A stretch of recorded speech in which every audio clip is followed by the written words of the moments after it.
misery rarely announces itself in dramatic ways.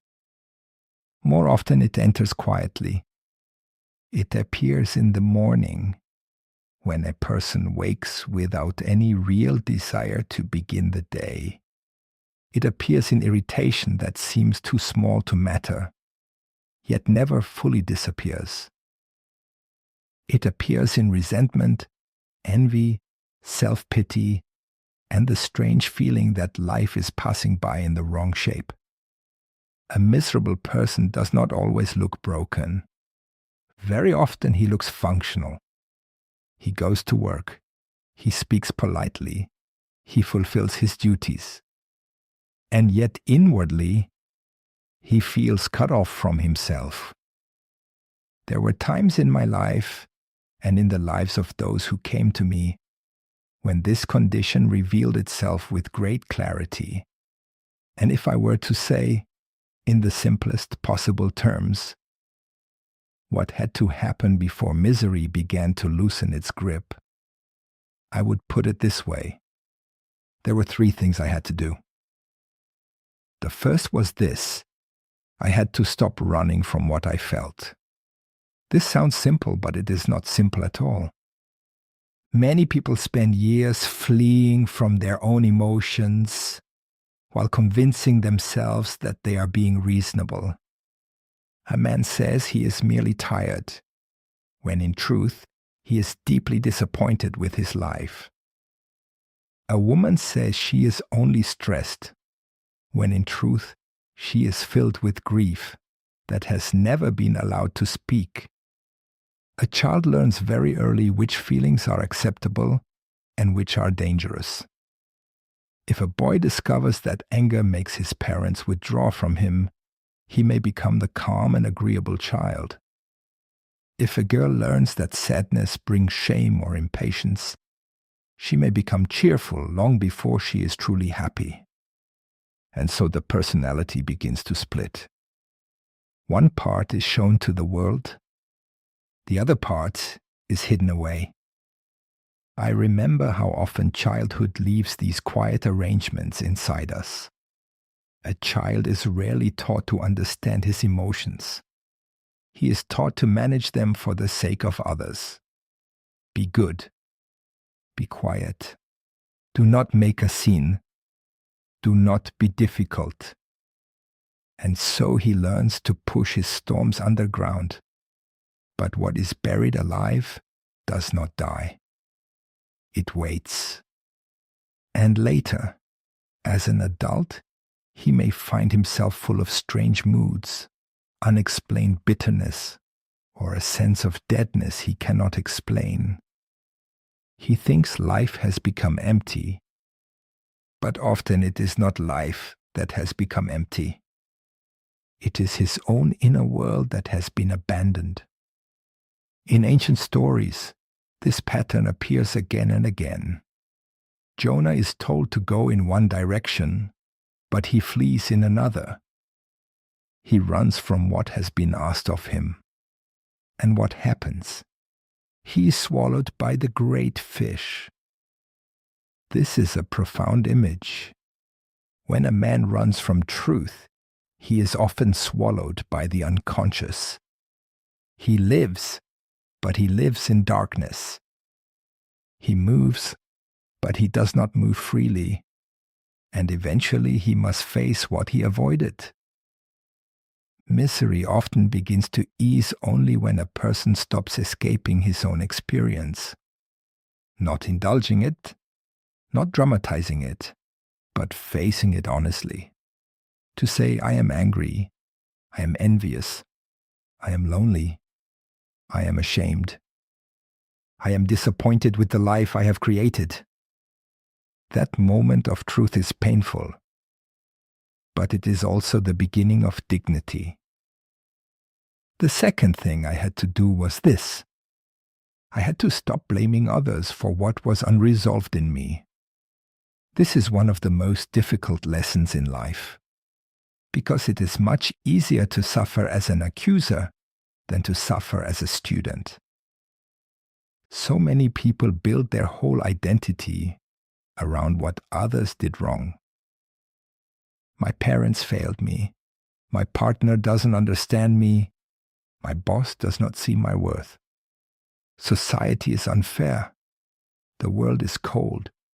And of course, many of these things may contain truth. People do wound one another. Injustice is real. Cruelty is real. But there is another truth that is equally important. If I remain entirely preoccupied with the faults of others, I never come to understand my own participation in my misery. I once knew a man who repeated the same complaint in every relationship. He would say, "Women always control me. They never let me be myself." At first this seemed believable. He appeared thoughtful, sensitive, perhaps even unlucky. But over time, a pattern became visible. He never said what he wanted. He avoided conflict. He presented himself as easygoing, but inwardly, he accumulated resentment. Then, when the relationship became unbearable, he would blame the woman entirely for being controlling. But in truth, he had helped create the pattern. He surrendered himself, then hated the other person for holding what he had surrendered. This is how projection often works. A man does not see his own weakness, so he sees only the tyranny of others. A woman does not see her own hunger for power, so she condemns ambition in everyone around her. A person does not recognize his own selfishness, so he becomes obsessed with the selfishness of the world. In the Gospel, Christ says, "First remove the beam from your own eye." This is not merely moral advice. It is psychological wisdom. Before judging the darkness in another, examine the darkness in yourself. This is not an invitation to self-hatred. It is an invitation to responsibility, and responsibility is one of the only things that can rescue a person from chronic misery. Because the moment I say, perhaps something in me is also involved, I regain power. Not power over others, power over my own life. The miserable person often feels helpless. The responsible person may still suffer, but he is no longer helpless. He has begun to participate consciously in his own transformation. The third thing I had to do was perhaps the hardest of all. I had to accept that what I rejected in myself might also contain life. Most people think of the shadow only as something ugly, and certainly it contains much that is difficult: anger, greed, cowardice, envy, cruelty. But the shadow also contains neglected gold. There are people who are miserable, not because they are too dark, but because they are too divided. They have rejected not only their ugliness, but also their vitality. I have seen mild and obedient men who were secretly miserable because they had buried their strength. I have seen kind and capable women who suffered because they had buried their ambition and authority. They thought goodness required smallness. They thought love required self-erasure. And so their unlived life went into the shadow. This is why some people feel strangely irritated by bold, expressive, creative, or powerful individuals. It is not only moral judgment, it is often grief. They are encountering qualities in others that their own soul has been forbidden to live. Ancient alchemists spoke in symbols of turning lead into gold. People imagine this as primitive chemistry, but psychologically, it is a magnificent metaphor. The lead is the rejected self, the heavy, dark, unwanted material. The gold is what becomes possible when that material is transformed rather than denied. A man's anger, once understood, may become clarity and courage. A woman's envy, once understood, may become a guide toward her unlived calling. A person's loneliness, once understood, may become the doorway to a more honest life. This is why misery can sometimes become the beginning of wisdom. Because misery forces the question. It asks, what in me has been left unlived? What truth have I refused?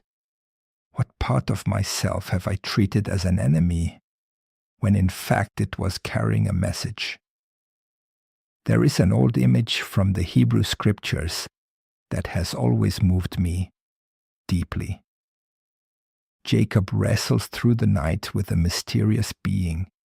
He is wounded by the struggle, but he does not let go until he receives a blessing. This is a perfect image of inner life. One does not become whole by avoiding conflict with oneself. One becomes whole by wrestling honestly with it. And the blessing often comes through the wound. So if you wish to stop being miserable, do not begin by trying to perfect the surface of your life. Do not begin with appearances. Do not begin by asking how to look healed. Begin more humbly. Ask yourself what you're running from. Ask yourself what you keep blaming on others. Ask yourself what buried part of your nature is asking to live.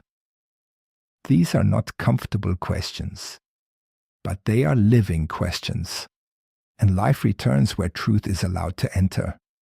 Misery feeds on avoidance, blame, and inner division. But the soul begins to recover when a person dares to feel honestly, take responsibility, and reclaim what has been rejected. This work is slow. It is often painful, but it is real. And anything real is already better than the false peace in which so many people spend their lives.